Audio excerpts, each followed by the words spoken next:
About yourself? Hey, all right, nice to hear you. Just want to get your thoughts of going into Seattle. I'm sure you watched them the other night in their Champions League game. Just your overall thoughts of facing them as the third game of the year here. Again, I thought they looked good the other night. I thought it's probably arguably the best they played in the season so far. I thought they looked very dangerous in their counterattack. They were organized defensively. And obviously they have quality players who can hurt you, and they've given chances. But for sure in the counterattack, they looked very dangerous.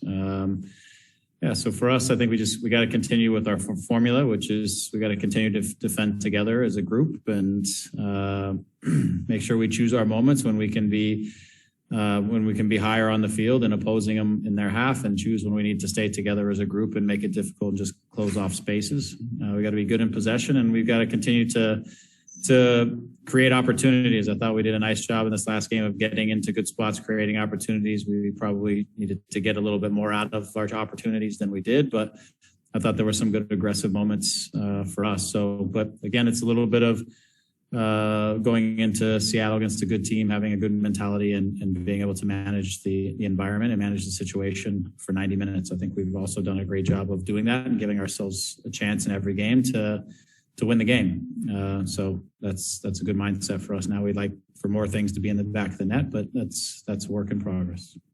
And what's the status of Victor Vasquez? Victor is good. He trained today. So we'll see how he responds, but in general, he's doing okay. All right, thanks. We'll go with Josh Gessman. Hey, Greg, how are you doing? Hey, Josh, great, thanks. Wanted to follow up a little bit with Damian. I mean, the fact that Seattle doesn't have any wins right now in league play doesn't really mean anything to you. Is that fair to say? No, it doesn't. I mean, it's an experienced team. I know they're trying to also manage through the amount of games that they have in the early part of the season. So they've mixed their group. They've rotated some guys. They've changed. They've played a couple of different systems. So it's for sure. Look, we've been in this before. When you're in Champions League and you're going to have a run, and having to manage through this time period is not easy. They've got to deal with some injuries as well. So, but they're always a dangerous team. They know how to win. They're always, at the top every season. So it's a team that we have to obviously respect, regardless of what their record is, because it won't be like that at the end of the season. We all know that. So. And then on Eric Zavaleta as well. Now, I think with you guys adding him to the roster, maybe 5 or 6 center back options for you. What type of role do you want him to play in this team? And does this give you a lot of formational flexibility as well? Yeah, the role for Eric that we talked about is just to come in and bring his experience, his leadership, his communication. He's a guy that can help a young player like Julian. He provides us some, as you said, some depth in the position, also some flexibility if we wanted to play in a 3 at some point. Just he's done a lot of that, both in the middle and wide.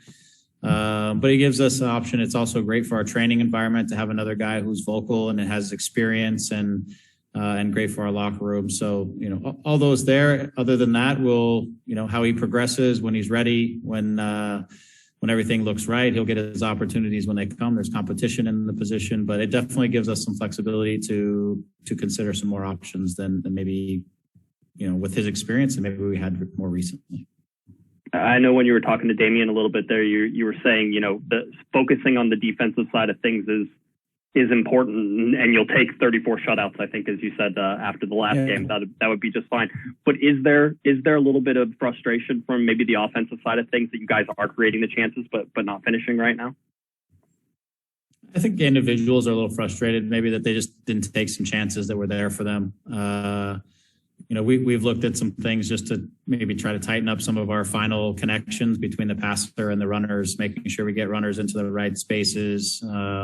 Maybe to try to improve upon our chances, increase them a little bit more. But some of it's just sharpness, some of it's timing. But I think the key here is that we're getting those chances. We got to keep doing that. I think we'll keep working on the training field, and guys will keep working. The frustration is just mostly guys at feeling like they should have taken their chances better than maybe they did in the moment. And that also gives them some motivation every week to get out and work on some of the things and try to improve. There isn't any complacency in that side of things, that's for sure. So, but again, I think we've defended well and making sure that we're connected back to front as a group, and our front guys are taking as much pride as the back guys in getting shutouts. And when we do that, it also helps support our attack. We recover balls in better places. We give ourselves a better shot on the attacking side when we defend well, which is, key for us for sure. Perfect. Thanks, Greg. Yeah, thank you. We'll go with Andy Diosa next with Yahoo. Hey, Greg, I just wanted to see a little bit of your assessment on Kevin Cabral. I noticed in the Charlotte game when he switched wings, he had a few different opportunities on the right side. Is that something you kind of look into going forward, trying to get other people in the fold, or is just experimenting there? No, I like when our wingers sometimes change sides because they're, obviously with Douglas out there, Kevin, when they are on the sides that they started on, then they're kind of inverted. They're coming inside to do a lot of things. When they flip to the other sides, their aggressiveness to get to the end line, to get behind the back line. Kevin whipped in some great balls behind the back line on the right side. Sometimes when he gets to that end line on his left side, the crosses aren't as clean yet, but it's something he's working on. So just it gives fullbacks a different look when the wingers want to go inside versus when they're on their natural side and they want to go to the end line. It's just a different defending, expectation on the fullbacks that are defending them. So I like when they switch because I think it just gives the opposition a little bit different look from time to time, but it's kind of in the flow of things. It's not something that they are specifically looking to do, but if they end up on opposite sides in a play or whatever, then we're perfectly comfortable with the place change and they're both comfortable in those roles. But those are things that I like for this group to do as we get more uncomfortable with each other. I like for guys to show up in different spots and be able to handle the responsibility in the spot that they're in that given moment. So but I thought he had some good service and some good runs and some good actions on the right side. And he had some decent moments on the left side where, again, just the final piece needs to be just a little tighter. But I will also say, if Kevin, he's given us a really good shift defensively. That's part of what's helped our team to be solid. He puts in a really, really sound defensive shift for our group, which is helpful too. We'll go with Robert Jalen. Hey, Greg. Good afternoon. Good afternoon. Now that you've completed Eric's signing, are you still looking to add anybody? And if so, kind of in what area of the pitch are you looking to do that? Yeah, we're continuing to assess. We still have 2 open roster spots in our 20. So it's there. We still have resources and funds to be able to do that. Just continuing to see how the group continues to evolve. We have loads of attacking options, I feel like. So it's not necessarily in those spaces that we're looking. We're kind of assessing Jorge Villafana's situation. He's got an issue that he's carried over from last year with his knee. Just he might have to have a more in-depth look at that, a little scope or something early next week to see where we're at with him. So hopefully he's okay, but that's going to take us a little time. So we're kind of monitoring that situation. I think also talked about it in midfield. There's a possibility along the way to maybe add one more midfielder. We'll see how it shapes up. But the team's doing okay right now, and guys are stepping in and doing their jobs, and that gives us some flexibility to be patient and make sure that as our season progresses, that there's not anything that pops up that is urgent. Let's say. Thanks, Greg. We'll take one last one from Chris Maldonado. Hey, Coach. Thanks for taking the time. Thanks, Chris. Playing at Seattle, that means back-to-back games on turf. Obviously, there's a bit of older legs in the squad this year. Does this mean you guys will probably kind of take a moment to give some play time to the younger players, or do you feel like it's maybe not going to be a big issue for some of our older players to be playing on turf this weekend? And if so, will maybe guys like Julian see a substantial amount of minutes in Seattle?